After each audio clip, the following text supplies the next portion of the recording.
बहुत साल पहले की बात है।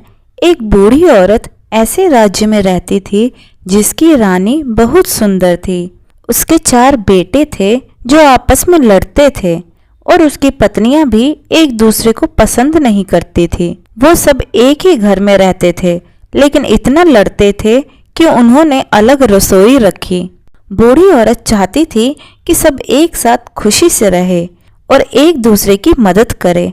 उसने धमकी दी कि वो सबको घर से निकाल देगी अगर वो एक साथ मिलकर नहीं रहेंगे।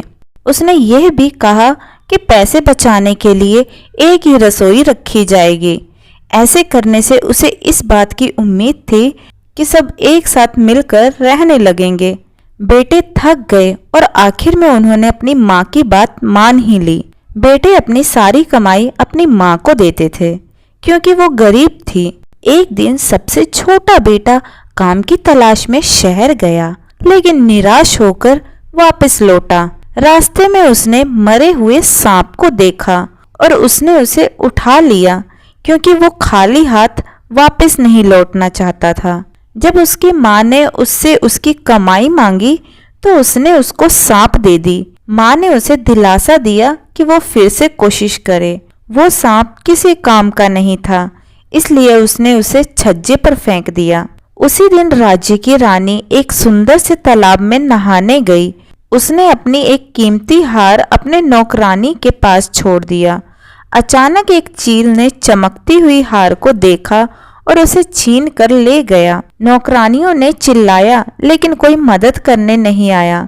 रानी इतनी उदास हो गई कि उसने ऐलान किया कि जिसने भी उस हार को ढूंढा उसे बड़ा इनाम मिलेगा। उड़ते हुए चील ने बुढ़िया के छज्जे पर सांप देखा और उसे समझ में आया कि सांप को तो खाया जा सकता है लेकिन वो हार किसी काम का नहीं है। उसने हार को छोड़ दिया और सांप को ले गया।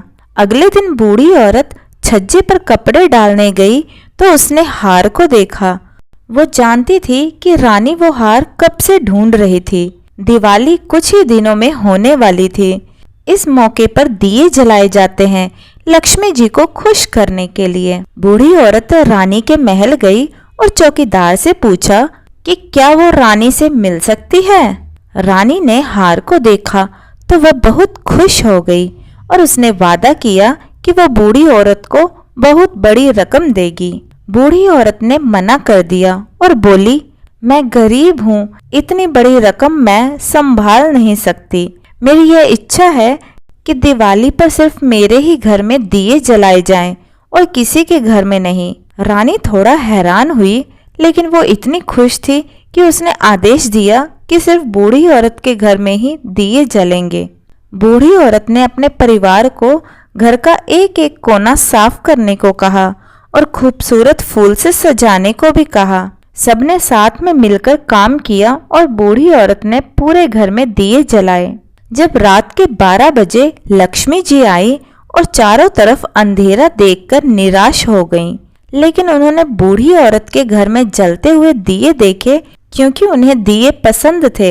उन्होंने बूढ़ी औरत के दरवाजे पर दस्तक दी। बूढ़ी औरत ने दरवाजा खोला और अपने परिवार वालों को लक्ष्मी जी को फूल और मिठाइयों से स्वागत करने के लिए कहा। लक्ष्मी जी खुश हो गई और उन्होंने पूरे परिवार से कुछ मांगने के लिए कहा क्योंकि वो अपने भक्ति से प्रसन्न थी। बूढ़ी औरत ने कहा, हम चाहते हैं कि आप हमारे घर में हमेशा के लिए रहें ताकि हम सदा खुशी से रह सकें। लक्ष्मी जी सोचकर बोली, मैं रहने को तैयार हूँ लेकिन आप सबको एक साथ मिलकर रहना होगा, लड़ना नहीं है। अगर किसी ने भी मेरी बात नहीं मानी तो मैं ये घर छोड़कर चली जाऊंगी। सब इस बात से बहुत खुश थे कि लक्ष्मी जी संतुष्ट थी। वो सब उनकी बात मान गए और उसी दिन से पूरा परिवार मिलजुल कर साथ में रहने लगा और एक दूसरे की इज्जत करने लगा। बूढ़ी औरत इस बात से संतुष्ट थी कि उसकी इच्छा पूरी हो गई। इसी तरह से लक्ष्मी जी आने वाली पीढ़ियों के लिए भी उनके घर पर पधारी। तो दोस्तों, आपको हमारी आज की यह कहानी कैसी लगी कमेंट करके ज़रूर बताइएगा। अगर कहानी पसंद आई हो तो वीडियो को लाइक शेयर करें और हाँ, चैनल हिंदी स्टोरीज डियर को सब्सक्राइब करना ना भूलिए। वीडियो को पूरा देखने के लिए बहुत बहुत धन्यवाद दोस्तों। तो मिलते हैं अगली कहानी में, तब तक के लिए जय श्री कृष्णा।